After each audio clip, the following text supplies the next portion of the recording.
tu n'as pas le Saint-Esprit, tu n'iras pas au ciel.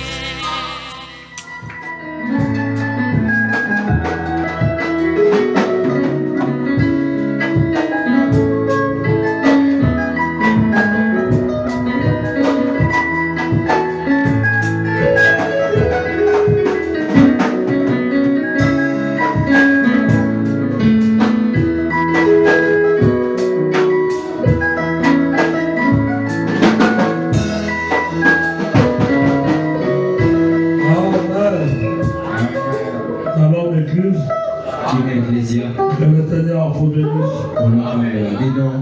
Que le Seigneur vous bénisse très richement ce soir.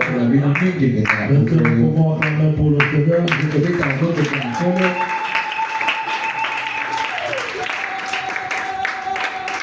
Nous sommes dans la joie de nous retrouver devant vous ce soir. Et nous bénissons le nom du Seigneur pour avoir permis que cela soit possible.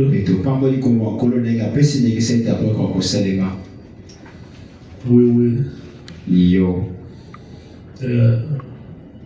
Nous allons nous tenir debout. Nous allons ouvrir nos Bibles dans les livres des Proverbes. Proverbes au chapitre 3. Du premier verset au 5e. Après, nous lirons aussi le livre de Matthieu. Matthieu 4, juste le verset 4. Et pour terminer, nous allons lire Genèse 3, 1 à 5.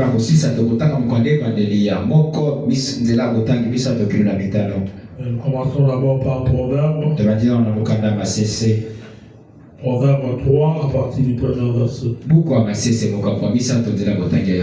Mon fils, n'oublie pas mes enseignements. Et de ton cœur regarde mes préceptes. Car ils prolongeront les jours et les années de ta vie. Et ils augmenteront ta paix. Et que la bonté et la fidélité ne t'abandonnent pas. Lis-les à ton cou. Écris-les sur la table de ton cœur. Tu acquerras ainsi de la grâce et une raison saine aux yeux des dieux et des hommes. Confie-toi à l'Éternel de tout ton cœur et ne t'appuie pas sur ta sagesse. Ne t'appuie pas sur ta sagesse. Amen. Nous allons lire le livre de Matthieu. Matthieu 4, 4. Jésus répond. Il est écrit. L'homme ne vivra pas du pain seulement, mais de toute parole qui sort de la bouche de Dieu. Genèse chapitre 3. Genèse 3, nous lirons le premier verset au 5e. Le serpent était le plus rusé de tous les animaux du champ. L'Éternel Dieu avait fait. Il dit à la femme, Dieu a-t-il réellement dit, vous ne mangerez pas de tous les arbres du jardin? La femme répondit au serpent, nous mangeons des fruits des arbres du jardin. Regardons plus de l'arbre qui est au milieu du jardin. Dieu a dit, vous n'en mangerez point, et vous n'y toucherez point, peur que vous ne mouriez. Alors le serpent dit à à la femme. boye nyoko alobi epai na mwasi Vous ne mourrez point. bino bokokufa te Et Dieu sait kasi nzambe ayebi que les jours où vous en mangerez, ete mokolo bino bokolia vos yango lèvres s'ouvriront. miso na bino Et ekofungwama que vous serez comme de Dieu, mpe bokokoma lokola banzambe connaissant le bien et le mal. mpona koyebaka mabe na bolamu. Nous inclinons notre tête pour le monde de prière. tokoma mitu na biso mpona liloba moko ya libondeli. Asante sana Bwana, asante sana, asante sana Bwana, asante sana, oh asante sana Bwana, asante sana, asante sana Bwana, asante sana, oh madonne,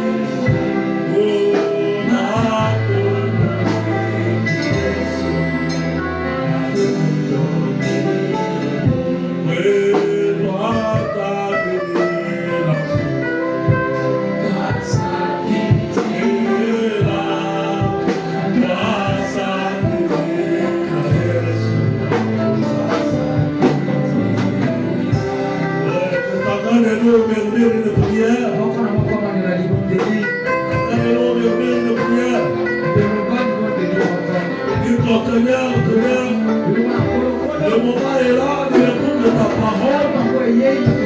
Viens nous parler.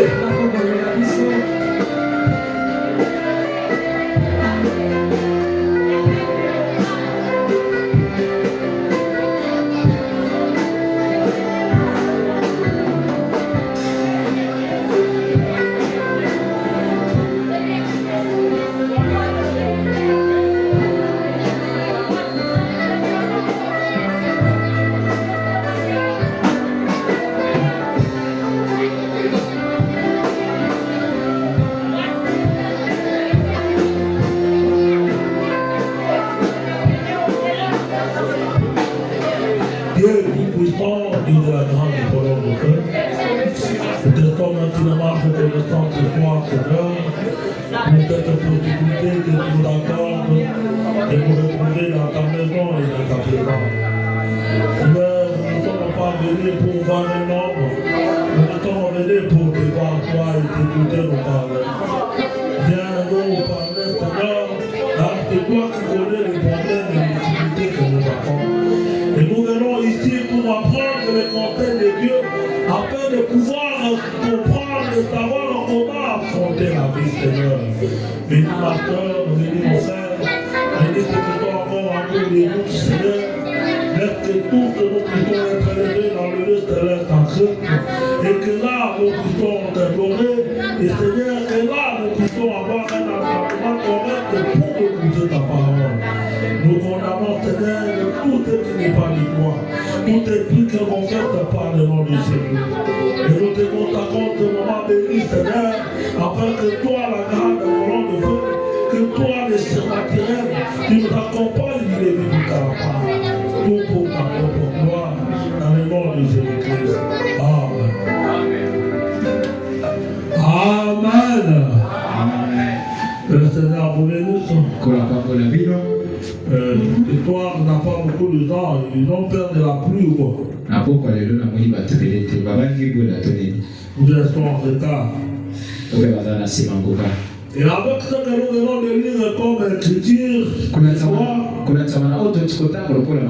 allons essayer de nous entraîner et de nous parler sur un petit idée que William Branham avait prêté aussi. Et t'appuies pas sur ton intelligence. Amen. Ne t'appuie partir ton intelligence. Frère Branham est en train de dire que le livre de Proverbes, là où nous avons lu, c'était l'homme le plus sage du monde. Par l'éternel Dieu. Donc les hommes qui ont marché sur cette terre, il y a un homme qui était plus sage, plus que Salomon.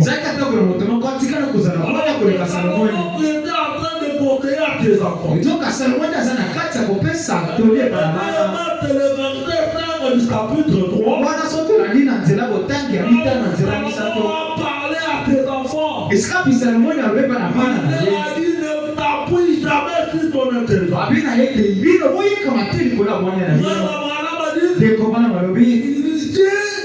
Ici, on ne dit pas que vous ne pouvez pas étudier. On nous encourage à aller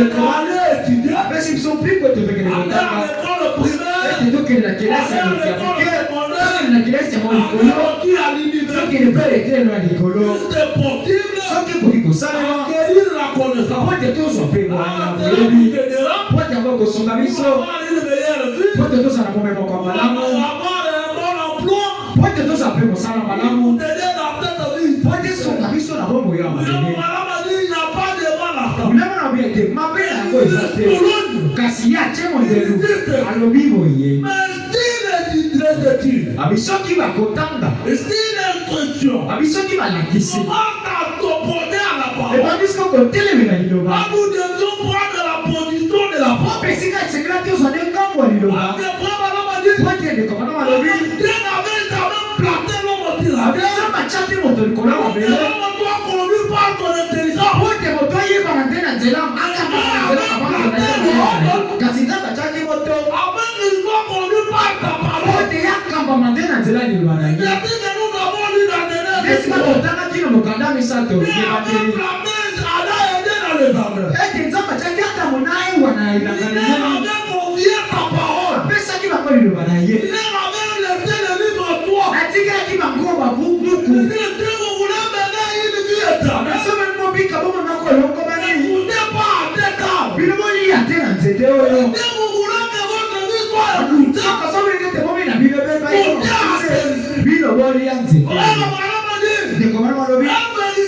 Il est bien.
ete liloba nzambe lobi oyo nzambe atikeli nyonso yo moko mpona. Amen. Ne vous appuyez pas sur votre propre intelligence. Boyekama te likolo ya mayele na bino moko. Dans la prédication, ne t'appuie pas sur ton intelligence. Finalité ya koyekama te na mayele na bino. Oyo te mokolo ya tomi bale sanza nasana motivate ya sanza pe na bino. Abi sanza ko biso toza komona ute ka bino. Elakisa biso te na pole. Ute bandeli. Qui le manait pas dans les bons tas d'ailleurs. Les bons tas d'ailleurs pour la bébé. Pour te va piquer la yango. Les bons tas c'est que les piques à bébé ils le manaient. Bon, madame. Ce n'est pas un mandat de la lourde. Ils étaient la collier à cabinet. Nous, peignons son. C'est ça qu'il a dit là, il le manait, c'est que les va piquer là. Merci, merci.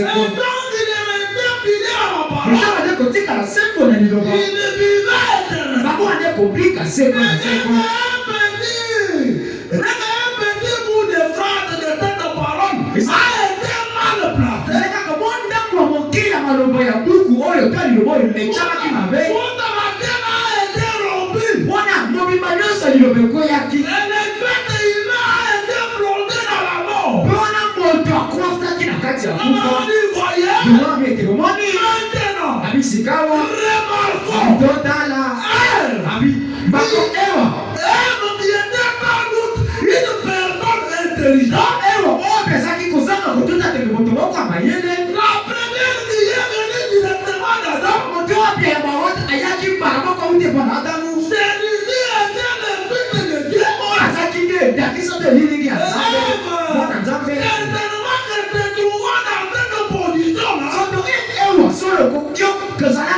Il n'avait pas eu de pété. Il y a Zaki dans la soupe. Pas de grade pour le pété. Et c'est comme la soupe. Certainement. Solo. Qu'elle devait avoir une contention merveilleuse de décréter Dieu. Et c'est qu'il y a un mec à sa série pété dans les banques de l'eau comme madame ou n'a pas été en Zambé. En effet. Napolova. Pour les après-midi. On a passé ma nuit au Sazan. Et ton mari. Et on a fait là, on va aller là. Et promener dans la fête du Zambé. On a quoi, il y a un gars dans ma ligne, on est là. Wana na boko. Na il parlait avec Dieu vraiment ta voix. Ko mananza be buntu na buntu. Ewa. Il parlait avec Dieu. Ane ko solo nanza be buntu na buntu. So what was de ko ba marobi. Comment te dire? Ah, ndenge na ko zaki peta ko zanga mayele. Kile personne qui parlait avec Dieu. De moto mo ka de ko tapo le ngo na nza. Voyez moi ta voix. Comment ya ka ye mo kinelo. Ko lo nyoso.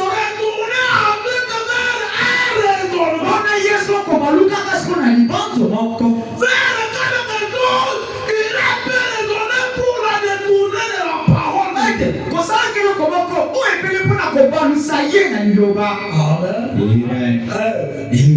Celui qui pouvait raconter Elohim. Il pouvait parler avec des tâches. Comment t'attends à amener une certaine raisonnement au titre de la parole?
Libanzo kaka. La parole de Dieu dit. Liloba na Nzambe lobi. Et t'as employé doit payer ta dîme. Ete mo diminution c'est que la futa moko na Et puis nous obligations. Ete yango zetinda. Un chrétien. Mpona mondimi mo Kristo nyonso. Ete afuta moko na zoli. Lorsque vous venez ici. Kasi yo ntango yawa. Priez pour que Dieu vous bénisse. Omoni na mute pote nzambe apangola yo. Dieu vous bénisse. Ntango nzambe so apangoli yo. l'argent. Wana sikoza siko libosamiselo. Mpona kolongola moko na zombi ya. Ete ofuta yango. Obandisi kobanza. 1 million. Obi million moko boye kiasa ya misolo. Pour que ta mère ici 30 000. Pote na lobulayo ayo mbetani 100,000. Pour aller donner au pasteur. Pote na kile kopesa mokenge na iglesia. Basi. Elle ta bien. Jamu na obika. Amen. Ya on 100,000. On est couvert comme ça. Abi nyoko ami peta boy. Ce n'est pas ton argent. Wana eza misolo na yo te. C'est l'argent de Dieu. Eza te misolo na Ce Nzambe. n'est pas l'argent du pasteur. Eza pete misolo ya mokenge. Oui. Iyo. Il y a une mauvaise compréhension dans les gens. Eza pete na likanisi moko te Il y a bato des gens bato. qui nous payons la dîme. Mosala tata mtofu C'est l'argent du pasteur. Tikolaka eza pete eza lokota. La dîme n'a jamais été l'argent du pasteur. Moko nazo betika na kozala te mbongo to misolo ya mokenge. C'est le Dieu. Soki Nzambe. Trouve que le pasteur mange de cet argent. Akuti ete mokenge naza kolia Là, misolo ce n'est wana. pas ton problème. Wana eza likambo na yo Il y te. a les devoirs envers Dieu. Yo ozali na mokumba kotalaka Nzambe. La loi. Nzambe ndi atie mobeko. On dit que les écrits vont revenir. Yanga be ete mbele boye na ngamba Il oyo. est dans la maison de Dieu. Omema moko na zomi na ndako ya Nzambe. Vous puissiez être bénis. Po ete lokoka kopambwama. Si le pasteur ment, Soki mokenge elali. si le pasteur utilise mal l'argent, Soki mokenge asaleli misolo mabe. ton affaire avec Dieu. Wana eza likambo na ye na Nzambe. Moi, Car j'ai fait ma part. asali eteni na ngai Ma mosala. part de quoi? Eteni na ngai mosala Moi, ezali j'ai un milliard. ntango nazwi moko na zoli na Amène ngai. ça à la maison du trésor. Namemi yango na ndako Amène ebombelo. ça à l'église. Na eza na iglesia. Amen l'église. Amen. C'est dans les histoires qui nous amènent un peu à raisonner sur la parole. Eza mo makambo moko eza kokuma biso tobanza nano na likolo. Yo. Frère, ma maman dit que celui qui ne paye pas la dîme, c'est un voleur. Ndikona bete moto ofutaka moko na Il zoli. a volé l'argent de Dieu. Ye bongo ayibi misolo ya Nzambe. Il a volé l'argent de Dieu. Wana ayibi misolo ya Mais Nzambe. les voleurs ne mériteront pas le royaume. Kasi biyibi bakosambola te bokonzi ya likolo. Amen l'église. Amen. Oui. Iyo. Oui. Iyo. Elle va douter. Ewa tutaki tembe. On t'amène la dîme, tu dois être très difficile. Yo mamema oyo nango likambo moko apasi boye. Tu es malade. Yo obenga. On te dit, Wana la babina. maladie que tu as. Baite bokono oza na yango. Il y a maman, tu te demandes, tu te dis là. Babeza na mama moko boye kokwaka mopati boye. Attends, la bio, mon volet. Elle fait des cris kola. La bio, mon volet. Ça, asali kaka. Tu vas être guéri. Isoko ke kuna kobika.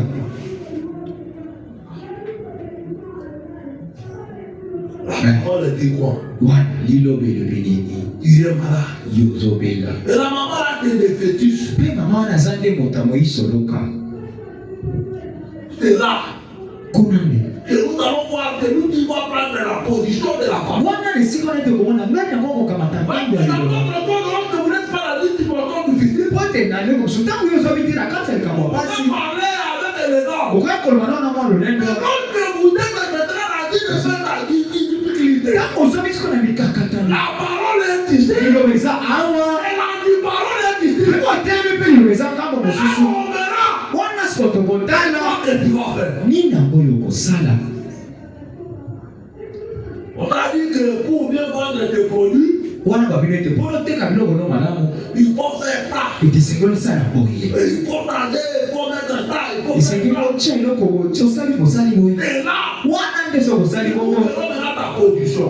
Nde tokobana siko ngambo na yo. Le pasteur ne sera Ote pas, wana okengela le kozala te. diable ne sera pas là, Mosungi mpe akozala il sera wana. thème, Okozala yo moko. mais il ne sera pas thème. Kasi okozala te yo moko Dieu te. sera là. Nzambe akozala wana. Amen. Dieu sera là. Nzambe akozala wana. Pour voir maintenant ta position. Wana mwana siko ngambo na yo te. Ndeko mama lobi. Et quand nous venons d'abord, on Biblia yango toza na susu lelo. de la parole de Dieu. Libanzo loko wenga mopete kobalisa bato na eloko na Nzambe. Après qu'ils ont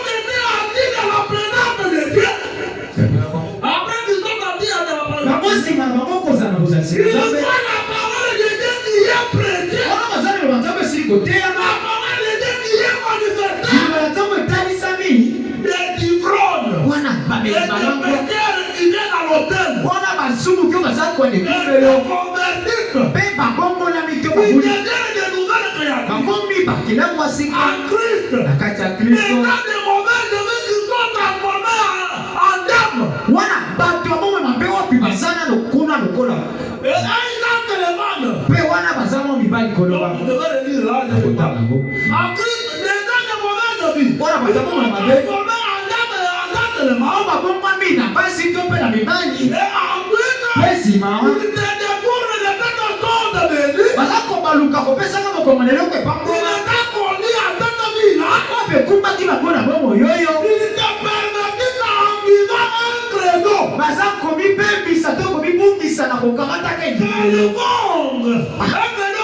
atako ndimelo ko pate mayeba na koleka yo pour être populaire. Pour mayeba na La popularité. Boyeba ni to boyeba na. C'est tout le temps au Dieu kweza ko mamoto lelo.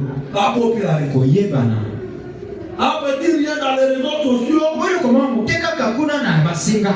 Dans les TikTok. Wana kuna na TikTok yo. Mais les gens pour avoir beaucoup de vues. Yo sala biloko pote ba mono mingi. Avoir beaucoup d'abonnés. Pote poza na ba tebele. Qu'est-ce que tu fais là? Qu'est-ce que yo sala? C'est la parole. Isa biloko motuna.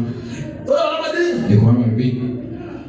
Pour être populaire. Pote mayeba na. Pour intégrer dans ce qu'ils appellent une barrière classe des gens. Pote ba konta na oba mo sa ko benga de tonga mo kwa ni ko ba to ala. Oui. Yo. Il y a un père qui dit. Isa na tata ko lo ba. Pour avoir l'argent. Kana ko sala nyoso pote na zo misolo.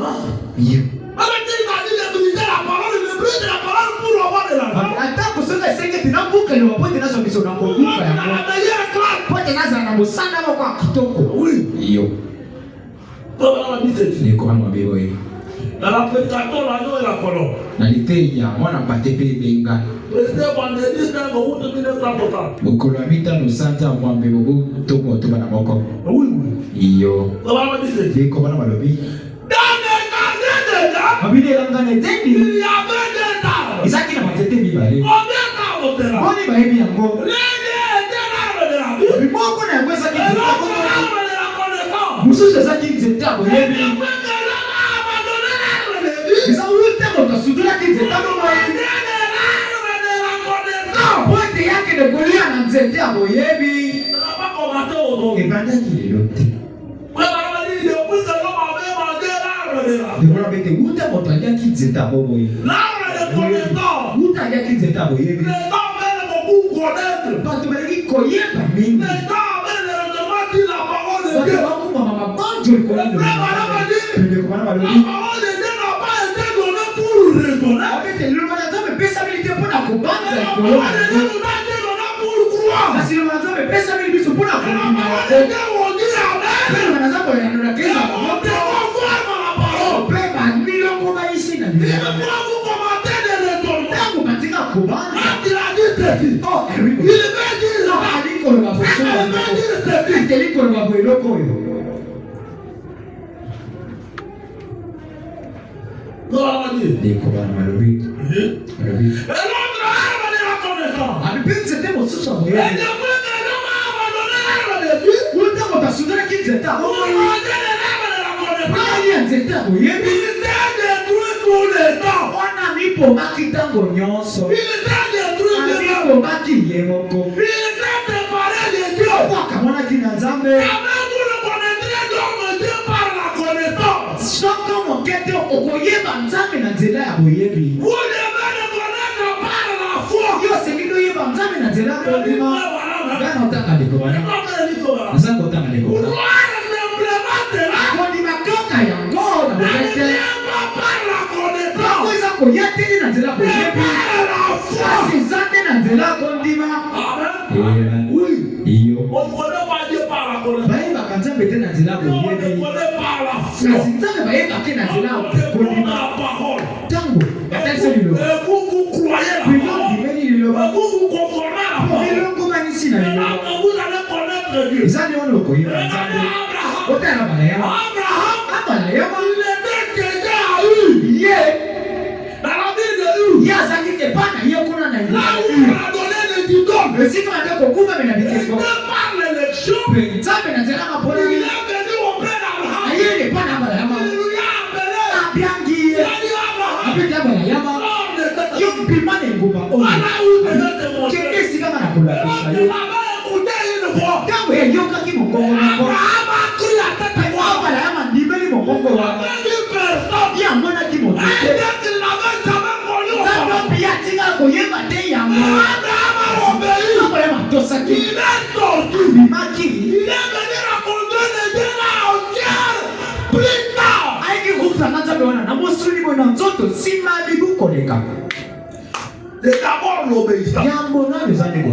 que d'abord l'obéissance.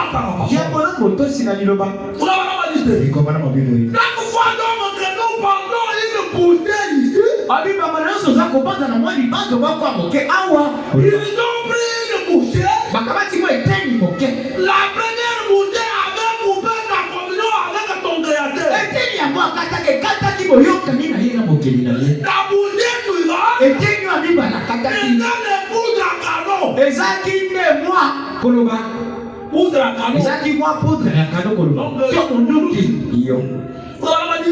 La première bouteille que l'homme avait payée était de goûter la parole.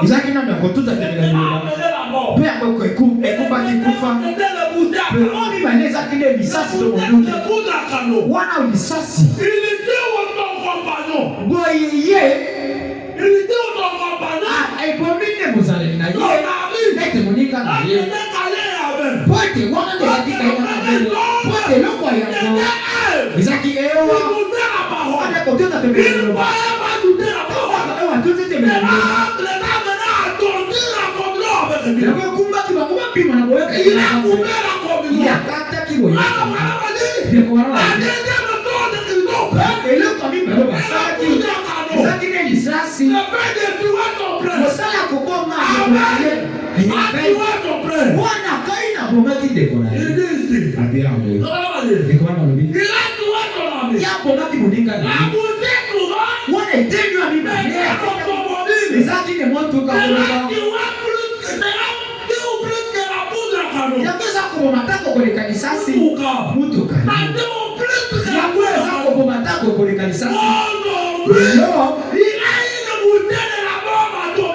Votre propre ignorance vous détruit.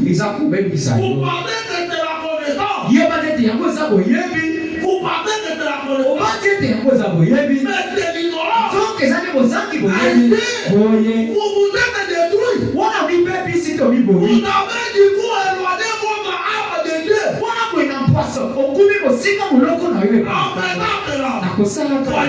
Voyez, pourquoi ne vous débarrassez-vous pas simplement de vos propres pensées? Colombe de Dieu, viens me conduire. Colombe de Dieu, viens me conduire. Voyez, où il vous conduit, droit à ta parole. Il vous conduit droit à ta parole. L'homme ne dira pas de pain seulement, mais de toute parole qui sort de la bouche de Dieu. Amen. Ne vous appuyez pas sur votre propre intelligence. Oui. Frère Abraham a dit, un croyant, un chrétien de la mort, Christ a sauvé pas qu'il est devant quelque chose,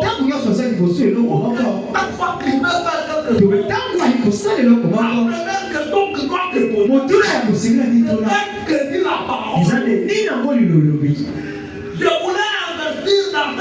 esendeche misolo na ngai na eloko songolo nini yango liloba elobi mpo te nasala ete nai kobala nini yango liloba na nzambe lobi ete po ete ngai bala ete nai kosala eloko songolo tokaka liloba na nzambe lobi nini ngala yango izande motuna ya mokristo nyonso opesengela mituna yango osala ekobanga lobi na lite ya koyeka bate na mayele na yo naza lite na sabito mitano lobi bimalamo babimwasi azala kaka eliniki ya eglise na bibilia izande mwasi mpe lelo eglise ya moko kekondima mwa befuluku mpenza ya bindimelo to mpe ya bindimelo koloba mpe kokume ntongo nyonso na mobimba na bokabwane na nzambe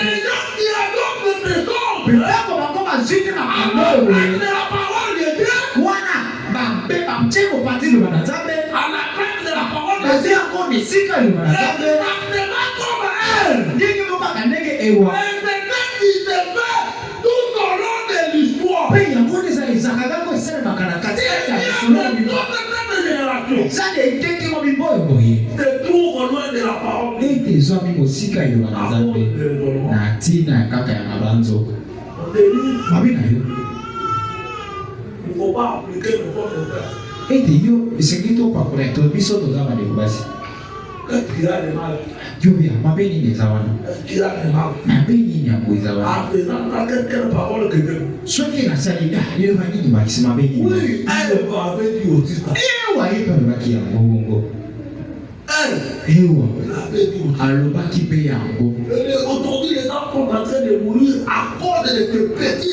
lelo bato bazala kata bofanda ntina kaka eloko ya moke oyo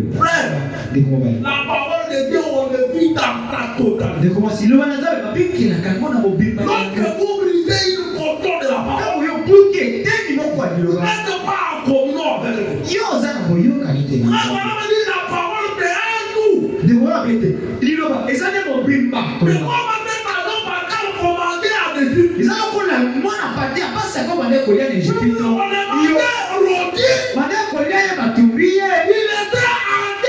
azaki nde mobimba ndako na biloko na kati bande kolia ye wana na matiti ya bololo matiti ya bololo po ete esika nde kosala pasi ete esika kopesi mposa kosanza ntango babini yango nde matiti ya bololo oyo yango nde nzambe akisa to lilinga liloba baza komema bino iyo amen ekoma bimbo ye ntango liloba etalisami po liloba ntango emonisami ntango balingi te kondima yango po ete bakosala yango te bango nde bayekami na mayele na bango eglise etonami boyawa wana ntango moko ya kitoko ebongise moko mpona etonga moko mpenza bato mpenza malaya mpona nini te kokota kozala moko na bango wana maya nakomikabeta komikaba te na mayele na bino kasi bomikaba nde na liloba na nkolo boye nasoka etonga nyonso wana ezwamaki na kati ya kufa lokola ndenge ekoloba yango eza mpe lokolokolokola mpona ebele ya bato baza kotina motina likolo na bango likolo ya bindimelo na bango mpe likolo ya bindimelo na bango mpe nyonso tosakolaka ete liloba na nzambe eza peta solo te bosolo ete teli moko epesami pamela mpe mosusu ezate pesa mipamela. Et c'est ça que beaucoup de gens fait. Ndio mo ba bibili Quand basala. la Bible peut déclarer une chose, Tango ni bibili ya kwa sakulelo il kwa. accepte, Ya bibi. il le croit. Adibi ya. Et la même Bible déclare au monde, Kwa bibili ya kwa sakulelo kwa tout mosusu. accepter qu'il refuse. Kuna ko ni mangoyo Et boy. le Bible dit, Eko yoni ko à ba. partir de toi qui acceptes, Teke tenyo ndimi. c'est là qu'il est. Ya ngoni ya kwa pesa À partir mipamela. de qu'il refuse, Teke tenyo on ne boy. peut pas E pesa mipamela. Wewe konde kwa bana malore.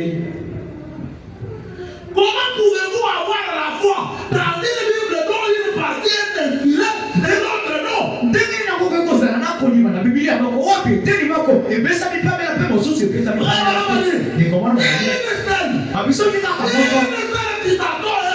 Soki bako kaka ikoni eza lokuta. Alors toute la donne pourrait bien être forte. Wana pe eloko mobimba ngoko iko sana pe lokuta. Avec l'église. Il y a la Bible. Soki ya biblia. Il y a quelque chose de mauvais. Eza ni loko bako Avec amabe. la vérité. Ata konzela La otaki Bible bako. a guère forte. Wana iko la biblia mobimba pesa pe lokuta. Amen. Amen. Donc on va dire, Ni kwa bana. alors que ta femme veut partir, Tango sata ni kokosa. il vient avec le manège au écrit neuf de vérité. Ayeka na motango. Tuko liboa ya liboa ya osolo. Les mensonges est tout petit. Lokuta ezaka moke.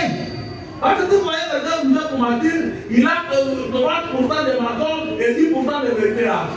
Soki wali moke kokosa yo. Wana etonga monene ya lokuta. Oh, C'est ogoboye. un petit menteur. Ah, wa mo. Mais tous les vrais menteurs, Kasi mpona bato bakosa ka vous peka avez solo. la vérité. Kumbelo bosolo. Il vous prend petit. Kasi tika boloko ya bombelo boloko ya moke.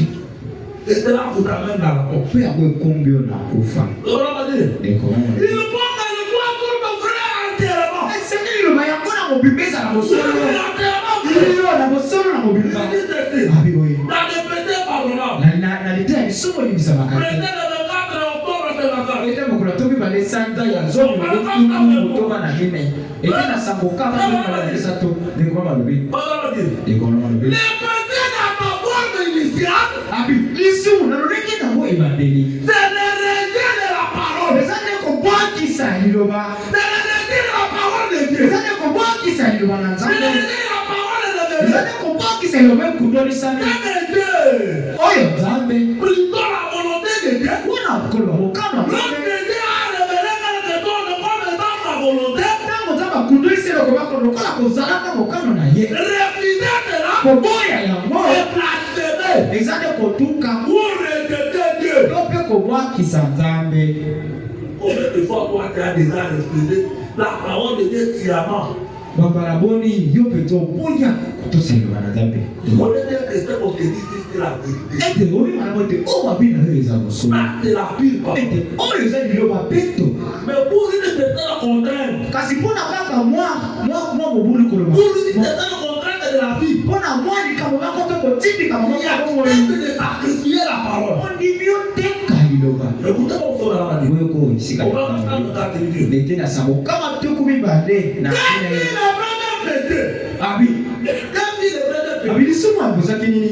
voyons de là. Abi totala. Retournez à l'intérieur de toi, là où nous avons. Tozonga mokande ebandeli mokapa misato esika totangaki. Vous pouvez dire cela. Bokoki kotanga yango. Si vous voulez avoir le retour à la maison de l'un de toi, Abi soki olingi kokotanga wana bosoki na bino na ndako kokande ebandeli lorsque misato. Dieu a établi le jardin de Dieu, Ntango nzambe atiaki elanga na edeni. il a planté Adam. Atiaki adamu na ewa. Il leur a dit Alwe na bango. qu'il c'était ma parole. Yango ezaki liloba na Il ye. ne pouvait faire ce qu'il ne pouvait pas faire. Ete bakoki kosala oyo bakokaki kosala te. Maintenant, remarquez. Sika okotala. Lorsque Satan leur a dit auprès d'Ève, Ntango satana akendaki pembeni ya ewa. il dit, Pambi. Dieu a dit, Abi nzambe alobi. vous ne devez pas manger de cela, Abi bino koyite kolia wana. mais vous n'en mourrez pas. Abi kasi bokokufa soki bolia yango te. Vous voyez? Omoni. Alors que Dieu a dit, lorsque vous douterez, vous mourrez. Soka nzambe bakende ntango bokosima yango boye bokokufa. Satan vient de dire, vous ne mourrez Abi pas. solo bokokufa te. Regardez ce qu'il a ajouté. Bona kaka oyo abakisi ya. C'est pas l'été. Kaka oyo te wana na suka. C'est pas l'été. Kaka te wana ya C'est pourquoi suka. vous voyez les gens mourir. Ntango boni bato bokufa C'est lelo. pas l'été. kaka wana luletewana siyota atsko motangu ya makambo yo salaka ndeko wana mabili motala tango satana yakenda kipembe na ewa potanyesa yeya iyo bino soko leo wana ewa na mokano na ye moko bukangi yako ososoli bwana tu ni bon ewa ya sala kina mokano na ye moko eloko moko apia ye baketi yako pekisa maki. Tu connais très bien que la parole a interdit certaines choses. Parce que ça, il y a un bon cas. De comment on dit? Elle savait que Dieu avait interdit cette chose. Même si elle avait seulement fait volontairement. De comment on dit? Le cas. Le cas qui a fait. Mokana na yebo eloko moko bakete ko pekisa maki pesa sembo amen amen amesika otana ko tango ewa mokano na yebo ko bisewa yambo etika la kosale mate ewa yebo ko na mokano na yebo ayepaki mokano na Nzambe kokokisa yango de comment yango za solo abidiyo abi yango na de lisumu ya yango lisumu ya yango bona ewa hiba kibosolo kasi boni biso pe bibosolo ndo kasi tuza kosala yango te bilo batete tako nzamba pesa ki o etu pe apesi etu na mokembe bakaka ndenga sala kibongo pe yonde okolongola matoko batela mate okobatela matoko kolongola mate bilo bana nzambe sengaka botosi moko ya mobimba ewa sekini yo toselema na mobimba na yango ndeko bana malobi awa boye abina liteya koyika batela maele na yo lite na sango tuku libwana moko ndeko bana malobi kosala angele na oyo moto nyonso aza koloba te yo ye na losambo bate yo liloba yo ke libanda moto moko akomi kololoba komoko etelemi yo oyo bayiso na eglise moto moko andima te koyekebele na yo akomi kobimisisa yo kotalisa mete atalisobe akomoaa libeloko moko owapetelemeli liloba Yesu alobaki liloba nyonso moto moyeba na kozalaka lobita mpe yakeyeba na kozalaka bosolo atako liloba wuti to eza ya nani atako soki mama na yo dalobako eza liloba yango solo eza lokuta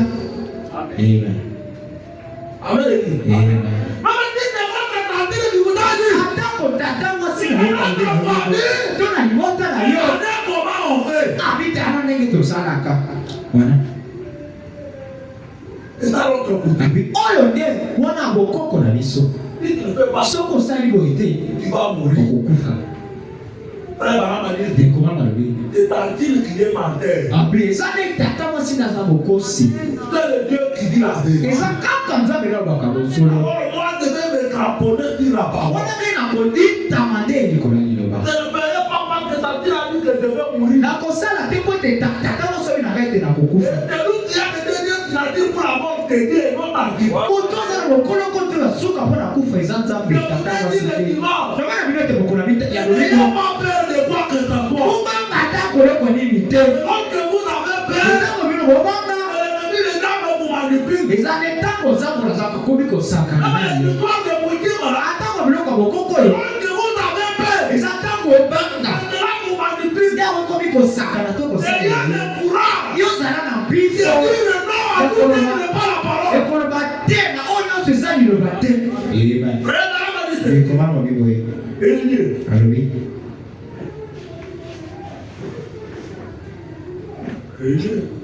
alobi eloko moko ekosalema pe eloko moko ekomi kaka ndenge ezali ete na sango kama ndenge yango eza kosalema ete ndenge yango esalema ete bino basi bokanga koteaka kotemelaka biloko oyo ndeko basi ndeko basi ndeko balobi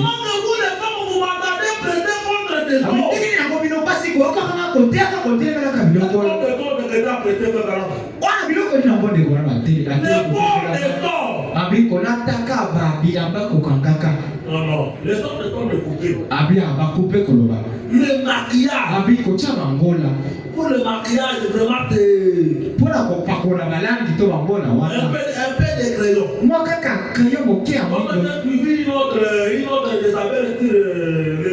lokola nalandaki mo elengi makokuna na basenga kai naza molingasangasi abilokonde mwana bete kozala peto kana nimekana kocha mwa kayo moko ndambo mwa fo moke mwa nyovi moke ndambo Satana koyeka materi kola mayele na yo wende ina muza kubanza nani loba wana kayonda bwana yo nzu yango wapi la mondanité kimokili zeko bana molobigo le maquillage abalangi to wala était coiffure continent de cheveux coupés pe moi bas kokanga basuki oto kokataka basuki oyo basuki kokata pe na biloko ya lolenge wana pe bamungula nyonso wana kozonga wana oza komiso makaka lolenge moko basa koteya ateyi obongwana te yo obongwana te lekomana momotolobi yango ape bakoki kotanga yango wana lekomana alobi alobi boza kaka lolenge mokomoko eza po ete bino boyekamile likolo mayele ya bino moko esika oyekama na liloba na Nzambe. Amen. Omoni ntina nde yango osalaka makambo wana eza obanza lokola yembi nde koleka bana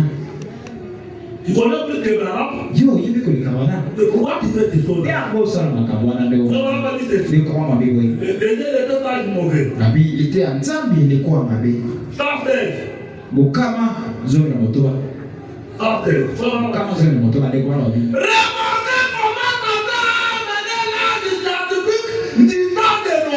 botala ndenge Satana amemaki eleko ya boyebi na ntango ya Noa nakala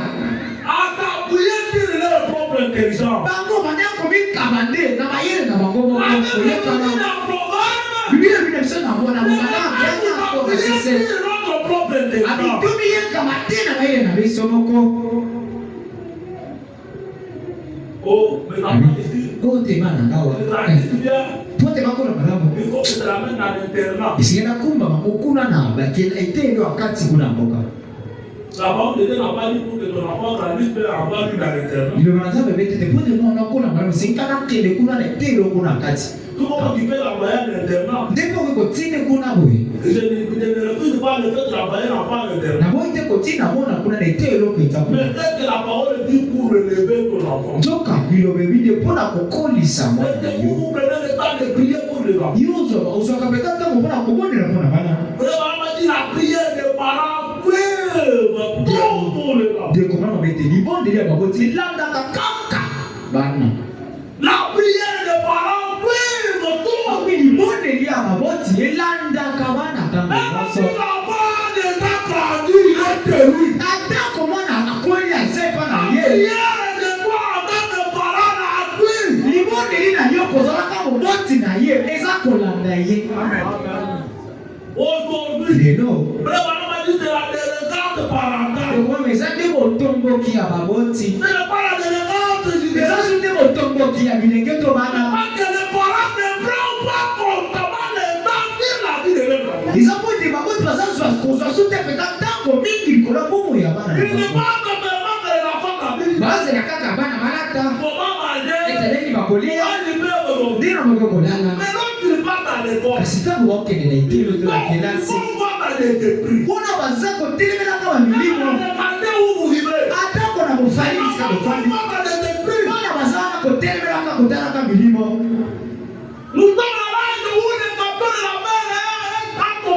Tuzani le kwa pimo fili kwa lifi sili ko fongo mama. Kopi batimo na nyoso bazane likolo. Bazane likolo mpona koluka kokumba to kobongisa mabasi. Pote bakumba mingi na lifelo. Bobonde la pona bana. Nde yango oyo banaza besengi biso. Bonde la pona mwana. Lobela ye liloba. Ndeko bana balobi. Ete bakwete kosundala babiloko makende. Pote zane makambo mikinde simba kabe. Ndeko bana balobi. La prière en famille. Abilibonde liya libota. Beaucoup de nos familles n'ont pas le temps de prier en famille. Ebele amabota na biso basasute tango akobondela libota. Pourquoi ils ne parviennent pas à prier en famille? Wana bako kasute kobondela na Parce libota. qu'elles ne sont pas en communion dans la maison. Wete bango moko na ndako boyokani eza te. Papa et maman ne s'entendent Kuna pas. tata na mama bayokana Les te. enfants de la même maison, ils ont fait quoi? Ils ne se parlent pas. Bana ya ndako moko saka moko balobaka Et te. la maison est devenue une caverne de démons. Wana ndako komi nde ndako ya bandeko na kwa milimo mabe. Pourquoi? Bona nini? On utilisait la prière en famille. Bosodola libondeli ya libota. Mais un geste qui est très simple. Eza mosala moko eza pete. Quand vous le faites, vous voyez comme rien ne se Yo ntango osala ngo mwana lokola eloko moko te esalema. Dieu parvient à couvrir les deux pour voir ce que tu fais, ce que tu appelles dans le domaine spirituel. Soki ntango afongoli biso mwana nini yango oza kosala mpe masala nini yango eza kosala ngomo ya molimo. Il ne peut pas utiliser ça. Wamoko ekosundola Et yango le te. parent m'a dit, Ndeko wana balobi Dieu Nzambe vous rencontrerez dans la prière en famille. akoya kokutana na bino na libondeli ya libota. Eliko banzamba yebi. La prière en famille, beaucoup de familles ne le disent pas parce qu'ils ne font pas de prière. Libondeli ya libota. Ebila mabota balongaka te po ete basalaka libondeli libota te. Parce qu'il y a des préalables. Il y a des préalables. Po ete eza na makambo oyo eza kwa liboso. En famille, dans une très mauvaise atmosphère. Yo okoki te koyambana na libota wana na zebi moko ya kokozala mabe. Esengeli katikati na bino na ndako zebi moko ya malamu koza. Ete tata na mama bango bayokana malamu. Pe wana tata pe na mama baza na boyokani moko ya malamu. Ntango likama moko kobongisa ezali bobongisa mpo bino na bino. Et pourquoi vos enfants ne réussissent pas avec des bons points à l'école? Ntango bana bino bazwaka te bamotango ya kitoko peta na kelasi. Po te ndeko mama bebe. Dans la prière en famille, Abi na libondeli ya libota. l'enfant pouvait dire, Abi mwana kwa koloba. Papa, Papa. demain on a un terreau. Ete lobi tokozala meka kobondela mpona. Papa, Tata. demain on a un examen. Lobi tokozala emekelo mpona na Les ntelo. enfants partent de faire des examens pour prier pour eux. Et vous partez de quelqu'un qui a un magistère qui a de l'enfant à la maison. Il ne laisse pas dire comme ça, ma mère, c'est... Biloko bazi ete moyisoloka moko mwana naza na momeka lokola na ekelo yako tika akende kaka bongo. L'enfant est un président. Mwana kwe kozala ne Mais mabe. il va à l'école, il est envoûté. Kasi akili na kuna na kelasi ye baloki ye koloba. Pourquoi les parents ont abandonné leur stage de parents? Mpona nini baboti basundoli mokumba na bango ya baboti. Et comment tu dirais que cet enfant commence à te me conduire? Ndenge nango oyo koyeba ete mundu akomi siko kopila to kokambama mabe. J'ai voulu. Nabi na bino. Dans la vie de la vérité. Wana wana bino Un ezakosolo. parent responsable. Moboti aza penza na mokumba aza mokumba.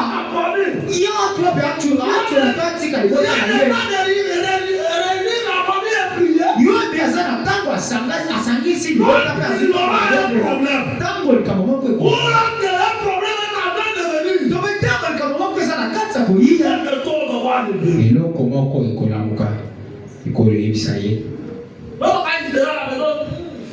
ata kotanga kozala na ndako akoyoka kaka te likambo moko ezali mpona nini po ete nzambe ayaka na libondeli ya libota eza kaka mwa baminite tuku misato ya moke tuku misato kasi mpona kosala kozala ntango minite kaka tuku misato na mokolo misolo epesaka eyano na nyonso te iyo kasi loba epesaka eyano na nyonso ekwana alobi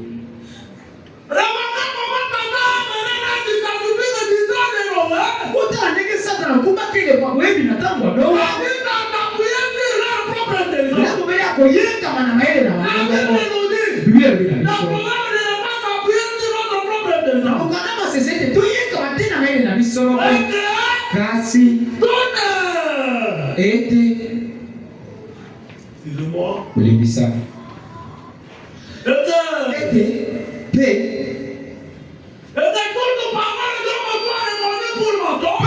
nyonso motema na kozalaka lokota mpe kobenda nzambe bana mosolo kasi na nzela koyebi na ye satana akumbaki bato luta ebandeli na elanga na edeni ete bato yango bayekama na mayele na bango mpe oyebi ete na nzela bokokisi biloko ya minene oyo wana babiloko wana babiloko ya moto azali na moneleko wapi bayesaki basi bonzenga mingi yango kumbaki bana ya bana bato to pe yabaki ne bana basi ya bana nzambe bakota na masumu pe bakamata bango na lokelwa eza solo basi mpenza ntango wana bazalaki bonzenga kitoko koleka mpenza toza lelekwa bonzenga kasi bozala nde na bonzenga moko oyo eza yenge mene na kelamu eza te osombi babiloko po ete obongela nani tokotanga likomi oyo tosili kozala na suka mpenza tokokoma na suka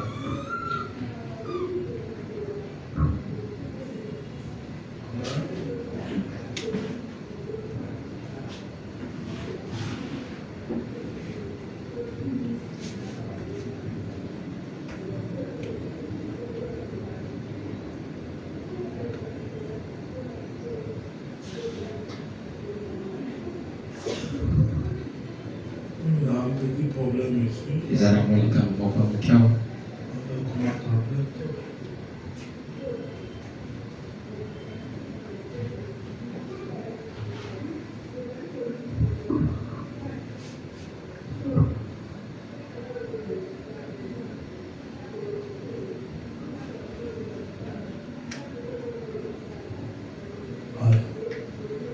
Nous sommes maintenant dans la prédication. tuzasika wanaletea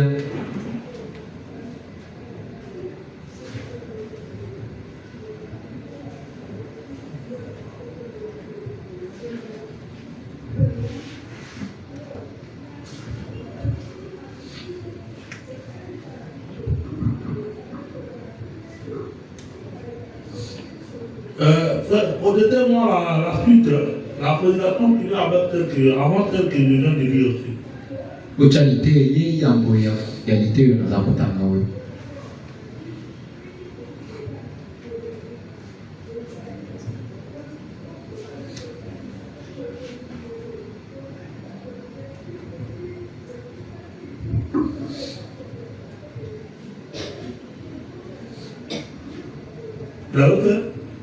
L'expectative. ozeli liteya Président le 1er octobre 55. ntengo kola ya mosanda azoi bootungitana na mitano Vraiment dit ceci. ndeko bana balibeko Amen. ami malamu si quand on vit Vous n'avez donc pas à attendre un rite d'évangélisation ou le baptême de quelqu'un. Abi bozati na bozelaka wana mosalo ko kukanisa sa mto mosalo ya motokoteya hapo ni rapora mabeli. Vous en avez vous-même les droits. Yuko koza na makoki wana. Rappelez-vous. Komikanisela. Les droits et les appels sont merveilleux. Ete makabo. Na ba mambela za kitoko koleka. Mais rappelez-vous. Kasi komikanisela. Parti la donne le plus important et donné au monde à dehors de Jésus-Christ. Otala eloko kitoko kolekonza batatika ko pesa tena mokili libanda Yesu Kristo. Mais la Bible, la Bible, savez-vous quoi? La parole de Dieu m'engage les âmes n'importe où. Amen. Il va en Nzambe, ekolomba nzambe bisika nyonso. Esika biba nyonso. N'importe quel moment. Na tango nini yango? Son propre terrain. Ikolo etanda na yo. Bobandi yango, yango. Lilo bana Nzambe yango moko kaka. Ozongela. Faites rapidement le cours de la mort. Osana lobango. Dieu te garde puis te révèle dans la simplicité. Nzambe abata makapa bikolisaka na kuona kitisi. Comment on va dire? Na kama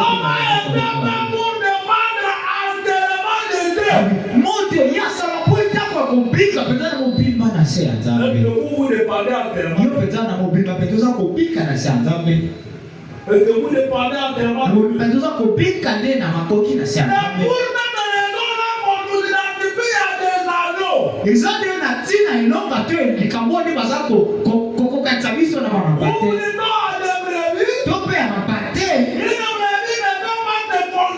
Bate akokite kobikamba.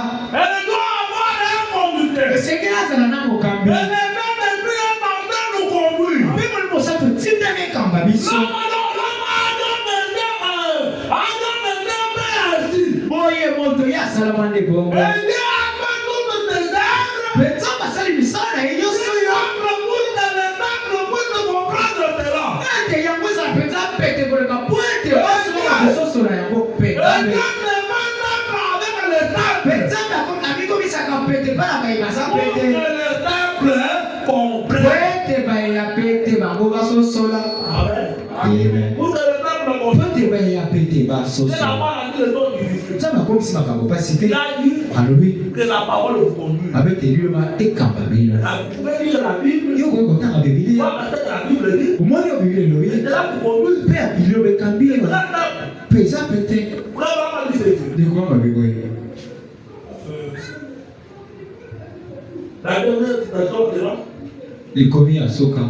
Non, il y a une citation de la Bible là. Ils ont été à Moussous na pesa kio. Là où vous madame est en train de parler sur et c'est quand des grands sana kati ya koloba. Que Dieu n'a pas planté l'homme sur la terre pour que l'homme se conduise de terre. Babete nzaba chimo tuna mobile te pote motabi kamba yoko. Mais Dieu nous a planté sur la terre pour que nous puissions dépendre de lui. Kasida ba chibiso na pote to kwa kopika de na sia makoki. Amen l'église. Nous puissions dépendre de lui. Pote to bika makoki na ye. Dépendre de Dieu veut dire kopika makoki nzabe kolba nini? Moi, je ne parle de Dieu. Et tu n'as pas qu'à m'accorder un c'est le Dieu qui me nourrit. C'est Dieu qui me veut. C'est Dieu qui fait pour moi toutes les choses. Quand je demande la nourriture, je parle auprès de Dieu. C'est Dieu qui a dit dans la parole. C'est toi qui nourris le tonton du ciel. Tu nourris les bêtes des champs. Moi qui puisse créer à ton nom. Et tu nous as dit que nous ne pouvons pas nous débrouiller seuls. C'est à nous de pardon de nous. Et la parole dit, faites-moi vos besoins à la prière. Mais Dieu dit que je ne pas de nous.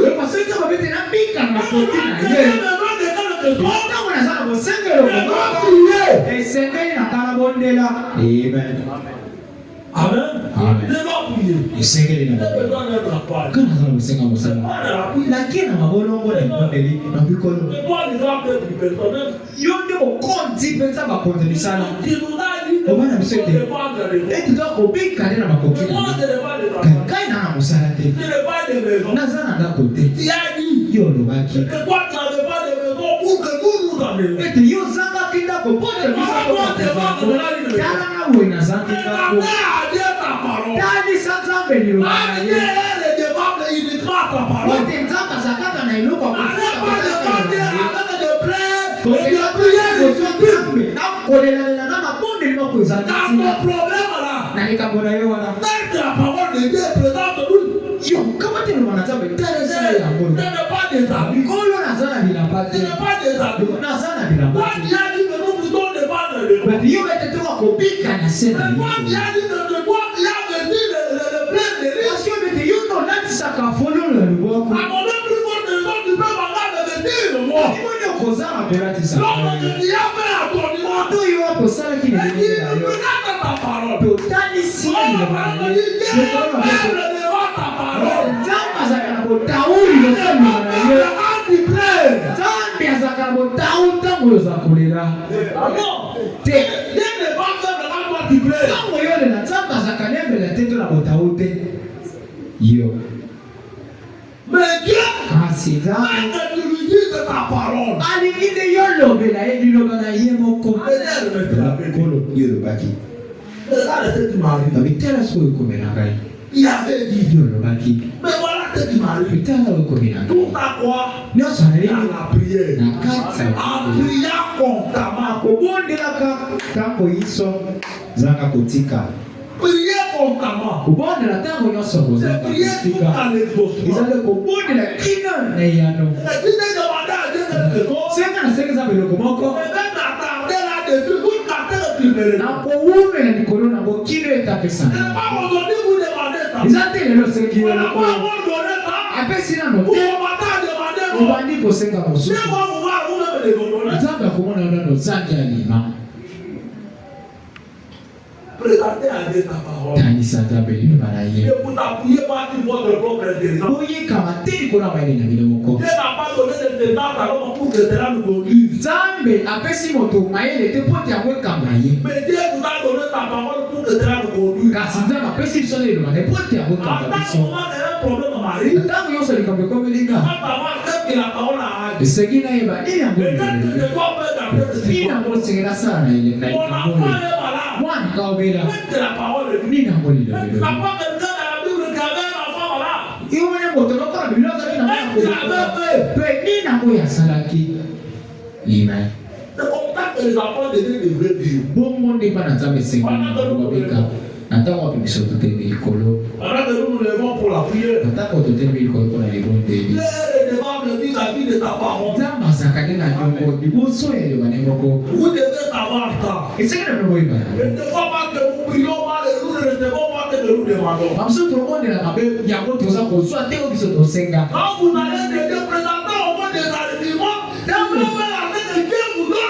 ntango okende liboso tabe taise mpenza babimaka bope kotimika ya pesa lobakolanga nayebi kobala loba nayebi kobala nasala kosenga ya libala polo alobaki esika nga napela na ngamoto esika nabala nakatako tindelanga motonga na kobala nyonso etali makoki mokolo opesanga makoki ezangi talisa nzambe babilonga nzamba mono neyongi kotalaka liloba na ye koyekama te na mayele na yo atako mona kokolisa bana na ndako esengeli mondela nzambe apesa mayele ndenge nango kokolisa bana oyo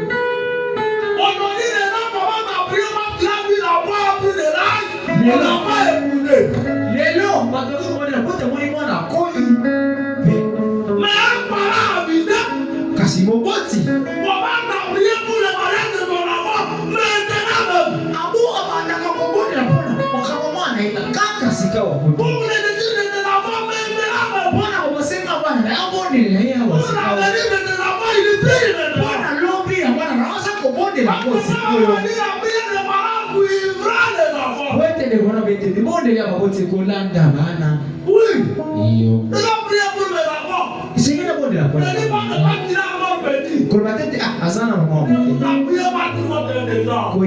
matie na maile na yo. Lolenge moko ozana ndako osala mamwango mpona bana na yo. Eza mpe ndenge moko monguna aza kosala mwango mpo tabebisa yo mokolo na bana na yo. Esengi ozapende esika kotelema. Nzambe alingaka balembele te. Nzambe alingaka bato ya botali te. Nzambe alingaka bato basalaka. Kosala ezali na kokokaka mabolongo nde basalaka yango.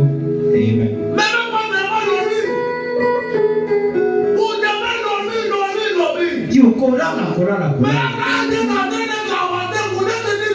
Kola. Mungu eza na kati ya kokola. Wana ozate sika mokote.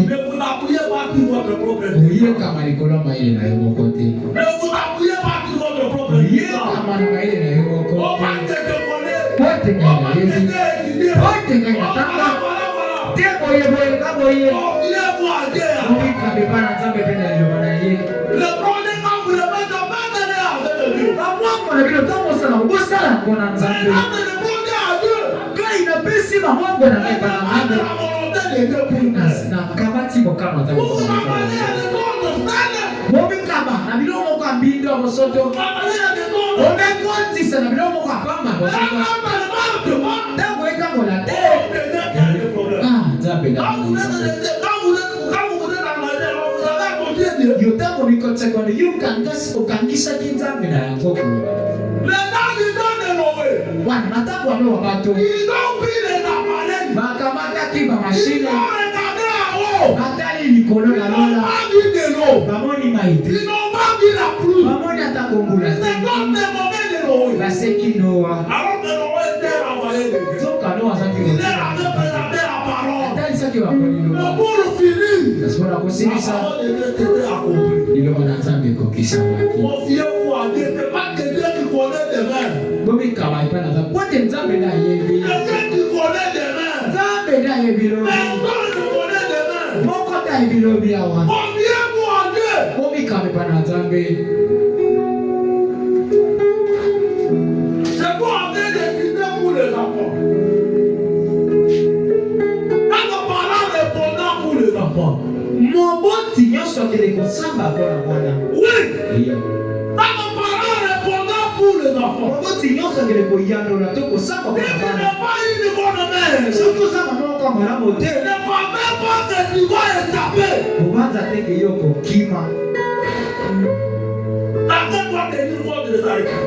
Moko na moko sekela zwa peda lisusu li. Moko te yekama na mayele na ye. Non, ce secteur yekama na likolo ya liloba. Lilobe lobi nini. Atako na eglise ya Nzambe. Seki tozomi kamba balobeki obete loba eglise ya Nzambe. Opeza na masengi ya liloba. Koya tena makanisa kosala eloko moko liloba epesi ndingisa kosala te. Oye kama te likolo ya mayele na bino. Oza na ntango abuya nyonso. O ayebi makambo nyonso. O aza likolo ya likambo nyonso. Ayebi nyonso. Bomikaba ebana ye. Bomikaba na mokano na yo. Liloba na Nzambe lobi nini. Mpona bino. Bosalela kaka. Oyo etikali botali na Nzambe.